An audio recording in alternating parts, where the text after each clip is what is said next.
উত্তরবঙ্গের জন্য সতর্ক। 12 মে 2025। তাপ তরঙ্গের অবস্থা। সর্বোচ্চ তাপমাত্রা 40°C বা তার বেশি এবং স্বাভাবিকের চেয়ে 25°C মালদা জেলার এক বা দুটি জায়গায় ঘটতে পারে। জলপাইগুড়ি, আলিপুরদুয়ার, কোচবিহার জেলার এক বা দুই জায়গায় ঝড়ের সাথে বজ্রবিদ্যুৎ সহ হালকা থেকে মাঝারি বৃষ্টিপাতের সাথে দমকা হাওয়া, বেগ 50-60 কিলোমিটার হতে পারে। জলপাইগুড়ি থেকে খুব ভারী বৃষ্টিপাত 7-20 সেমি হতে পারে এবং জলপাইগুড়ি এবং আলিপুর জেলায় এক বা দুই জায়গায় হালকা বৃষ্টিপাত হতে পারে। দার্জিলিং, কালিম্পং, কোচবিহার, মালদা, উত্তর ও দক্ষিণ দিনাজপুর জেলার এক বা দুই জায়গায় দমকা হাওয়া সহ বৃষ্টিপাত, বেগ প্রতি ঘন্টায় 40-50 হতে পারে। দার্জিলিং, কালিম্পং এবং কোচবিহার জেলার এক বা দুই জায়গায় ভারী বৃষ্টিপাত 7-11 সেমি হতে পারে। 13 মে 2025। উত্তরবঙ্গের মালদা, দক্ষিণ দিনাজপুর জেলার এক বা দুটি জায়গায় তাপপ্রবাহের অবস্থা। সর্বোচ্চ তাপমাত্রা 40°C বা তার বেশি এবং স্বাভাবিকের থেকে তার চেয়ে অনেক বেশি বা সমান 5°C বেশি হতে পারে।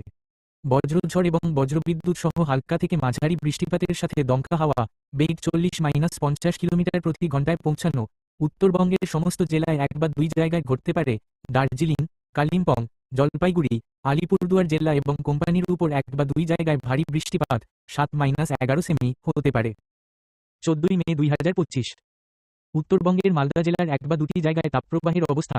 সর্বোচ্চ তাপমাত্রা 40°C বা তার বেশি এবং স্বাভাবিকের থেকে 25°C বেশি হতে পারে। বজ্রঝড় এবং বজ্রবিদ্যুৎ সহ হালকা থেকে মাঝারি বৃষ্টিপাতের সাথে দমকা হাওয়া, বেগ 40-50 কিলোমিটার প্রতি ঘন্টায় হতে পারে। উত্তরবঙ্গের সমস্ত জেলায় এক বা দুই জায়গায়।